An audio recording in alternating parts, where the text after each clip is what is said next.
Hi there, I'm Coach Kenneth. And I'm Coach Victoria. And in this video, we're going to be talking to you about your avoidant ex may not care now, but they'll care later. Ooh. Avoidant exes can get pretty cold at the time of the breakup. The more you push to connect with them, talk with them, do things like grand gestures, handwritten letters, clean slate messages, the colder they're going to get. So it's very important that you back off immediately, because when you back off, it can really change the dynamic. And they'll go from cold to missing you. But it's a process. You have to trust that a breakup is like a process, and we've been talking about this for years, but we always have to emphasize certain things because you don't understand. You're like, well, they're sending me these mixed messages right now. Why don't they want to repair this? Well, just because you're getting some mixed messages doesn't mean they're ready yet. They could be getting there, but your behavior and how much pressure you put on them is going to have a huge impact on whether or not they feel safe coming back or they start to push you away. Right, and it's really important to understand how avoidants process emotions. They process emotions very differently from anybody who's more secure or somebody who's more anxious, right? So being avoidant, having an avoidant attachment style also typically means they're conflict avoidant, vulnerability avoidant, intimacy avoidant, and overall emotionally avoidant. So all of these things will impact the breakup, and all of these things will impact how they behave during the breakup. And so how they deal with intense emotions in the moment can often be hypoarousal, right? Where they might stonewall, they might zone out, they might dissociate in extreme cases, right? And a lot of times they put up this very strong, stoic kind of wall in the moment. And so this is going to be very different from how they might be processing and handling the breakup at a later time and with time. But initially, you can expect that. Initially, they can be very cut and dry and almost like HR. It's something we joke about a lot. You know, if you start to see your ex's or your partner's messages start sounding like they work in human resources, then you're in trouble. It has come to our attention. Oh God. Per my last email. Oh God, no. Please advise. No, that's the worst one. Please advise. Right. And you can hear the dissociation in the language too, right? It's almost like they're using distancing language on purpose. Yes, they are. And so remember that avoidance in itself is a protective mechanism, right? An avoidant attachment style didn't spawn out of nowhere into the here, right? It developed over time in order to protect oneself. And so if you're able to shift your perspective from they're being so cold and mean to this is a person just trying to protect themselves in this moment, they're in this protection kind of mindset, that can help you not take it as personally, and that can help your behavior not come off as so anxious. Yeah, but it's tough to have empathy when you're anxious. And that's why I'm always trying to help you guys see is that you have to learn to soothe your anxiety in order to be empathetic. And empathy and compassion is really huge in a relationship, but also especially in a fragile situation where somebody is not feeling safe any longer in that connection and they feel like there's pressure or obligations and they're not sure and they're trying to get distance and figure things out. But when you give somebody time on their own and space from you, from putting any pressure on them, those two things together allows them to start to feel safe again, like they can come out of their shell. Like, you ever seen a crab at the beach or a snail or something, and it's like, you bother it and it goes in the shell for a while, but eventually it feels safe enough to come out, right? Well, that's kind of what happens with your ex, is like the more you poke at it and bother it, the more it's going to be like, this is a major threat and not come out. So the sooner you leave it alone, the sooner it's going to feel like, okay, is it safe? I'm going to check around, see if it's safe, right? Right. And without you poking at them all the time, they're going to be left with what? Their own feelings, their own thoughts, their own emotions, their own experience, their own perspective. And it allows them to think about all the good things that you brought into their life. And they start to think about how good you were to them and how you treated them better than anyone else ever had. How many times do you hear that? You treated me better than anybody I've ever been with. Well, then why are you breaking up with me? Right?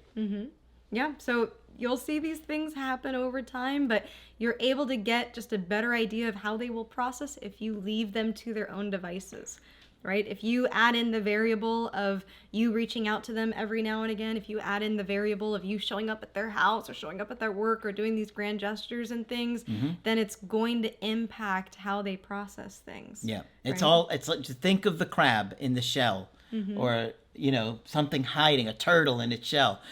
Every time that you pester it, it takes longer for it to feel safe again. Right. And for those with more avoidant attachment styles, we talk about this a lot, but they are able to compartmentalize really well. And so I had said this in a coaching recently, but I think it's important to share. People can't just delete compartments, right? It's kind of like entering a room, but then you close the door and there's 5 other rooms, right? Those rooms don't just go poof and they don't exist. A lot of times you see avoidance in the way they deal with emotions and you're like, wow, they were really able to put that aside, huh? Right? But they don't just completely nix it from their memory. It still exists. We did another video where we're talking about the impact of memories and experiences on our body and how our body and our psyches remember things and carry grief even if we try to suppress it.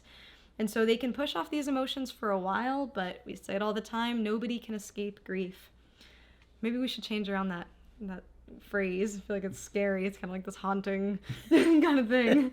Everybody will experience grief. Let's reframe it like that. It's going to come for them whether they like it or not. No, that's worse. It's like a coming predator. for you. Grief is coming for your ex. That's what we're going to title the next video.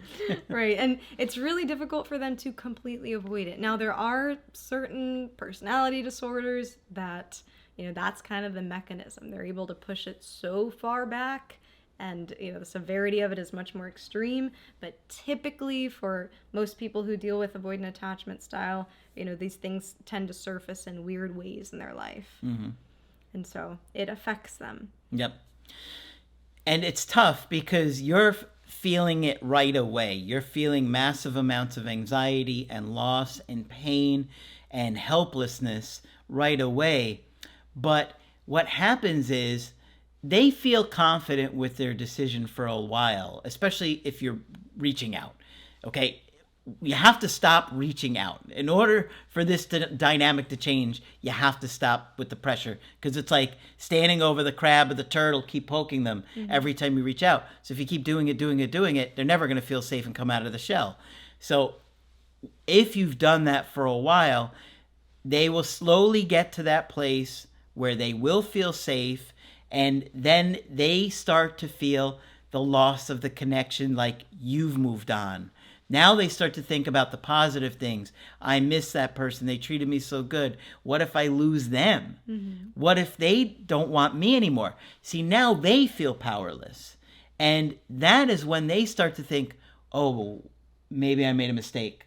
How many times do you hear an ex comes back 6 months later, devastated, like the breakup happened 3 weeks ago, like it just happened, and they were the dumpee, right? The dumper feels like the dumpee. The avoidant dumper often feels like a dumpee 5-6 months later. Happens all the time. When it happens to you guys, you're shocked and you don't believe it, but I'm not shocked because I see it so often.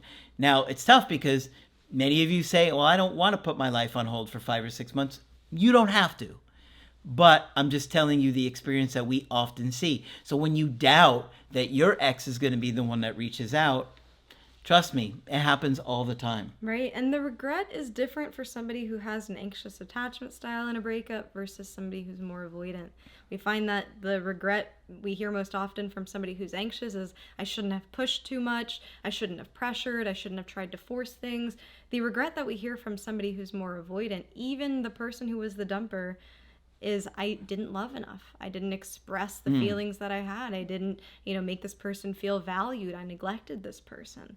And so we want you to think I about didn't that. give them what they needed. Right. With time is really when we get to self-reflect and look back on what our values are and how we acted within or outside of our values in that relationship. And so you have to let things simmer. You have to allow your ex to self-reflect on their own values, on their own experience of the relationship. Sometimes it takes some time to look back and see things from a completely different perspective.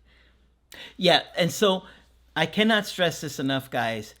At the time of the breakup, your ex is often going to get colder and meaner and more angry, right? All those different feelings, because you're pressuring them and you're not really hearing what they want or need because of your anxiety. The less pressure you put on them or push on them, the less they tend to get angry and upset and hurtful, because they'll get hurtful the more you push them, right? Yeah. But please understand that how they act at that time, they won't feel that way as time goes by and they have time to reflect on how good you treated them and all the great things that you did and how you showed up for them in ways that other people never had before. So that's why they're so cold at the beginning, but change over time. Now, the big problem for many of you is not knowing, will my ex be the one that comes back or not? Right. Or not being able to see what it looks like. Yeah, but nobody knows that, including your ex. Many times your ex thinks they're not coming back. And then one day they're devastated. I've had so many avoidants tell me over the years, I was totally fine with the breakup. I was good. I thought everything was okay. I didn't think it was working, whatever. One day I woke up devastated and I felt like the breakup had just happened. It happens all the time. So don't let your ex's current coldness or uninterest in talking to you or ignoring you make you feel like that's how it's going to go forever. It's kind of like you turn on the stove, slowly it's going to warm up and things will change over time. The problem is you don't know if your stove is broken and if it'll ever warm up. I get it. It's tough. Yeah. So don't be thrown off if your ex is very nonchalant from the jump right after a breakup. Remember that different people process things differently. And a lot of times when we process things a certain way, we have a very hard time understanding other perspectives, right? Well, I would never do that. I would never think that way.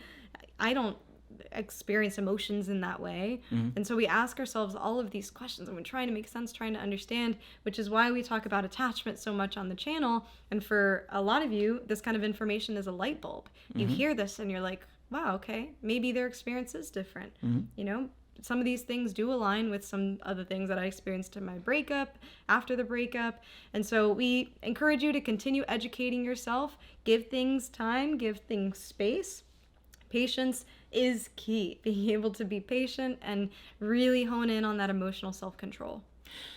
And one last thing, this is so important. You have to do the work in no contact. You have to, okay? Because if you don't, you're just going to have the same problems that you did that led to the breakup initially. And your ex is going to doubt that you can change or that you have changed. So understand that even when they do dip their toe in the pool and they're considering coming back, they're thinking, can this really be different? Can people really change?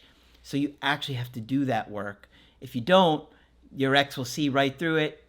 You guys will start fighting again. The same issues will come up and it'll lead to another breakup, but it'll be permanent next time. All right. Hopefully this one's been helpful to you. And of course, if you want to get our help personally, you can do that on our website, askcraig.net. I do email coaching and I do Zoom calls. Coach Victoria is also available for Zoom calls. I'm here whenever you'd like to chat. Just click on her name at the top of the website to schedule with her. But that's it for this video. I'm Coach Craig Kenneth. And I'm Coach Victoria. And we will talk with you soon.